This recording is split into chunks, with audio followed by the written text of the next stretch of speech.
Hepinize selamlar dostlarım. Yağmurlu bir İzmir gününden sizlere sevgilerimi yolluyorum. Bu hafta sonu İzmir'de hava oldukça yağmurluydu. O yüzden aracın yanında bir çalışma yapamadım. Çalışmalarımı daha çok ev ortamında, atölyemde yaptım. Bugün önemli bir çalışma var. Bir araştırma çalışması var. Aracımızın far yıkama tesisat sistemine geldik. Araçlarımızda far yıkama tesisatı motor kısmında hazır. Artı ve eksi olarak kabloyu çekmişler. Ama bu artık eksi kablo ECU'nun yanında bulunan bir kontrol ünitesine ulaşıyor. O kontrol ünitesine kadar soketi çekmişler mi? Yoksa orada kablo yok mu? Bizim mi çekmemiz lazım? Bugün ona bakacağız. Eğer ki kablo varsa işimiz daha kolay. Yoksa yeniden tesisat çekmemiz gerekecek. Çünkü far yıkama switch'inde tesisat yok. Oradan ayrıca gerekli olan kabloları kendimizin hazırlayıp tesisatımızı kendimiz hazırlamamız gerekiyor. Şimdi hep beraber bunu kontrol edelim. Ondan sonra da aracımızı kapatalım. Çünkü hava gene yağmurlu. Birazdan gene yağmur yağacak. Sabahtan artık bir yağış vardı. Ondan sonra da işlemimize, evde, atölyemize devam edeceğiz. Görüşmek dileğiyle. Evet dostlar, öncelikli olarak ECU'yu kontrol ederek işe başlayalım ama alan ne kadar dar görüyorsunuz. Bizim burada da sıkıntı bu. Araçlar birbirine daha fark ediyor. ECU'nun içinde yanında bir tane kontrol rölesi var. O röle kablosu hazır mı değil mi ona bakacağız. Röleyi çünkü biz takacağız. O röle hazır olarak bulunmaz ama tesisatı hazır mı bizim için önemli olan o. Yoksa far yıkama motorundan gelen tesisatı kontrol edip nereye kadar geliyor bakın onu uzatacağız. Şimdi hep beraber bu aşağıdaki ECU'muzu kontrol edelim. Evet dostlar, ECU yolcu tarafı paspasın halının altında. Yani şu karşı alanda. Öncelikle paspasımızı buluyorum. Daha sonra da halımızı çekerek bu alanı açıyorum. Ve işte ECU'nun metal koruma demiri burada. Görüyorsunuz. Biraz da tabii halının materyalleri yapışmış üstüne, yalıtımlar vesaire. Şimdi bunu yerinden sökelim. Bakalım gelen tesisat ne durumda, ne varmış, ne yokmuş. Hep beraber bir görelim. Evet dostlar. Bu metal ECU kapağımızı 10 milimlik cıvatalar tutuyor. 1, 2, 3, 4 tane sayıyorum. Bunları bir çıkaralım bakalım yerinden. Ondan sonra şu kapağımızı alalım. Bu kapağı da eve çıkarıp güzel bir temizleyip ardından korozyonunu giderip boyayalım. Yılların oluşturduğu tabi üzerine şu yalıtım malzemesi de yapışmış. Çok kötü görünüyor. Temiz olsun o da. Sonra da bir içini kontrol edelim. Evet dostlar. ECU kapağımız çıktı. ECU'muzun içi de şu şekilde, şu sarı parlak kutu ECU. Şu yukarıdaki boşluk gördüğünüz yer, şu altta siyah kontrol rölesi var. Üzerindeki boşluk gördüğünüz yere far yıkama rölesi gelecek. Şu noktaya. Ama bakıyorum herhangi bir tesisat daha göremedim. Biraz daha kurcalayayım oraları. Fakat gelen herhangi bir tesisat göremedim. Mavi kabloyla bantlı bir tesisat olması lazım. Şurayı önce biraz temizleyeyim. Daha sonra bakayım. Bu iğrenç kapağı da alayım buradan. Bagaja atayım. Eve çıkarayım birazdan. Evde detaylı şekilde bunun temizliğini yapalım. Evet dostlar. ECU bölgemizi temizledik. Kabası alındı pistinin. Ama maalesef kötü haber. Far yıkama rölesi için herhangi bir tesisat ayarlanmamış. Yani şu tarzda, şu kablo tarzında bir tane kablonun gelmesi lazımdı şu ana tesisattan. Fakat öyle bir şey yok. Ama işin ilginci, far yıkama motoru için kablo var. Fakat bazı F'çi dostlarımdan duyduğuma göre Honda'larımızda, diğer modellerde de tesisat kabloları bir yere kadar götürülüp ucuna soketi takılmadan o şekilde bırakıyormuş Honda. Yani gerçekten şaşırmış durumdayım şu anda. Madem ki far yıkama motoru için tesisat ucunu koyuyorsunuz, soketini koyuyorsunuz, neden bunu röleye kadar götürmediniz? Yani şurada normalde yani mavi kabloyla sarılmış, blue tape diyorlar ona, aksesuarlar için ayarlanıyor. Bir soket olması lazım, altılı bir soket olması lazım fakat yok. Bu da demek oluyor ki baştan soket çekeceğiz. Baştan kablo çekeceğiz. Uğraştıracak bu bizi biraz. Uğraşmalı olacak bu iş. Şimdi bir de far yıkama switch'inin olduğu bölgeye bakayım. Orada da çünkü bir kablo yoktu. Daha sonra da artık evde zorlu bir harness, komple bir harness hazırlayacağız. Ama yapacak bir şey yok. Bununla ilgili çalışmalara geçelim bakalım. İşte şu noktada far yıkama switch'imizin olduğu bölüm. Şimdi bunun arkasındaki harness'ı kontrol edeyim, bir bakalım, sökelim. Hangi renkler takılı, neler var? Bir fotoğrafını çekeyim. Yukarıda ona göre, renk kodlarına göre kabloların şemasından bir çalışalım. Gerekli olan kablo tesisatını baştan çekelim. Evet dostlar. Switch kapağımızı şöyle çıkardım, switch'imizi. Şimdi görüldüğü üzere 10 pinli bir kabloda kaç tane kullanmışlar? 1, 2, 3, 4, 5, 6. 7, 8, 9. Bir tanesi zaten boşta. Girişteki hep boştadır. Şu üçü boş. Bunlar far yakama için. Sondaki de boşta kalıyor far yakamada. 7, 8. Buna 2 tane pin takılacak. Sis lambası pini hazır. Bundan onu anlıyorum ben. Sis lambası için hazır ama far yakama için herhangi bir şey çekilmemiş buraya. Baştan buraya tesisat kablosu uzatıp buraya pin gömülecek. Bu biraz bizi uğraştıracak. Baştan harness yapacağız ama hazırdım ben buna zaten. Bütün şemalarını indirdim. Böyle bir şey bekliyordum. Fakat asıl benim sormak istediğim soru, far yıkama motorunda switch ve kabloyu kullanıyorsunuz da neden bu motordaki kabloyu diğer kısımlara uzatmıyorsunuz? Diğer Honda'cı arkadaşların da bu konuda yorum ve desteklerini bekliyorum. Gerçekten merak ettim şimdi ben bu konuyu. Evet dostlar, şimdi eve çıkıp bu harness üzerinde çalışmaya başlayalım. Görüşmek dileğiyle. Hepinize selamlar dostlarım. Bu akşam yine önemli bir çalışmaya imza atacağız. Far yıkama sistemimiz için biliyorsunuz orijinal çekilmiş bir harness yoktu.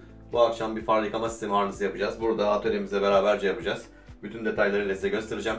Güzel bir şekilde komple tanktan, su motorundan, röleye kadar, röleden switch'e kadar komple bir harness tasarlayacağız. Bunu da hep birlikte yapacağız. Görüşmek dileğiyle.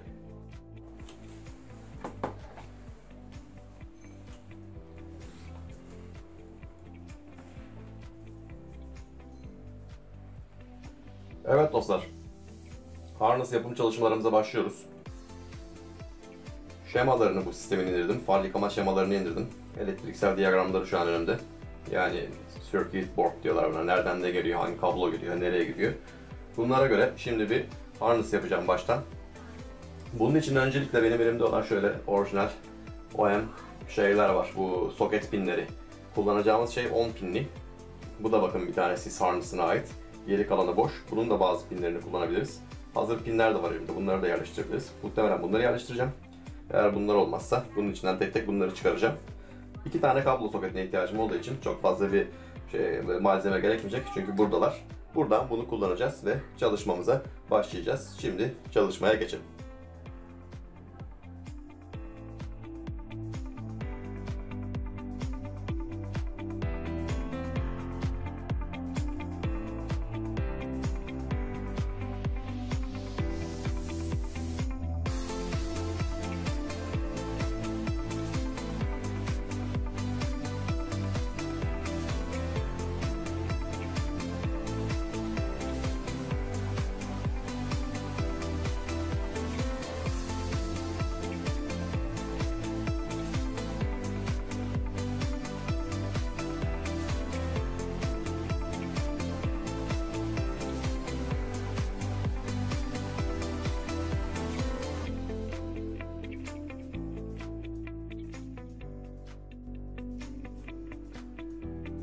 Evet dostlar, ilk iki kablomuzun ucunu şu soketimize girecek, yani switch'imize girecek kablolarımızın ucunu elektrik şemamıza göre yaptık. Ben orijinal renkte kablolar kullandım. Bu kabloları eski bir Prelude harness'ı vardı bende, motor harness'ı. Onu parçaladım. İçinden kullanmadığım bir harness'tı. Orijinal renkte kabloları aldım. Yani yeşil beyaz ve yeşil sarı.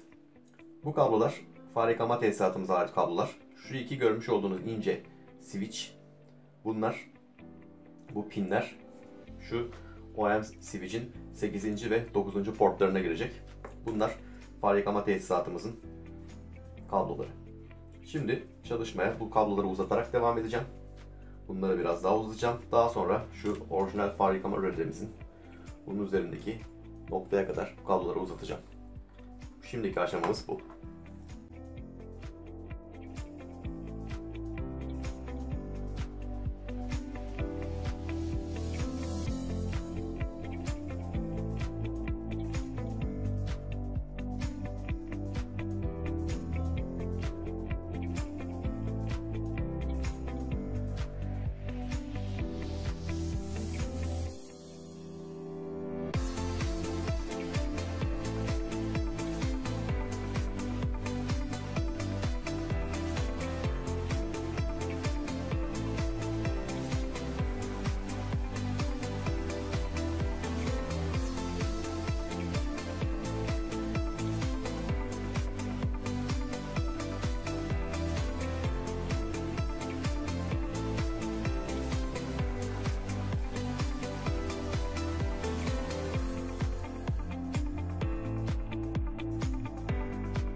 Evet sevgili dostlarım, uzun uğraşlar sonucu far yıkama harnesimiz hazır. Normalde böyle hazır satılan bir harness bulamazsınız. Kendiniz el emeğiyle hazırlamanız lazım. Gerçekten güzel oldu. Dün akşam başladım bunu hazırlamaya. Yaklaşık saat 8 gibi. Gece saat 4'e kadar uğraştırdı. Ondan sonra bu sabah kalktım.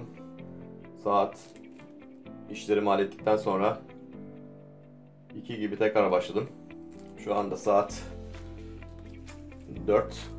4.30'a geliyor ve harness tamamlandı. Gerçekten de güzel oldu. Her şeyle hazır bir harness. Plug and play dediğimiz harness bu. Far yıkama harnesi tamamen hazır. Bugün hava İzmir'de yağmurlu olduğundan aracın yanına inemedim. Birkaç tane işlemim var. Bu sis plaklarını falan ayarlayacağım. Ön tarafları ayarlayacağım. Bir bakayım yağmur durumu ne alemde. Ama muhtemelen evde çalışma yapacağım. Çektiğim bu videoları renderlarım. Boş durmayalım, çalışmaya devam edelim. Görüşmek dileğiyle dostlar.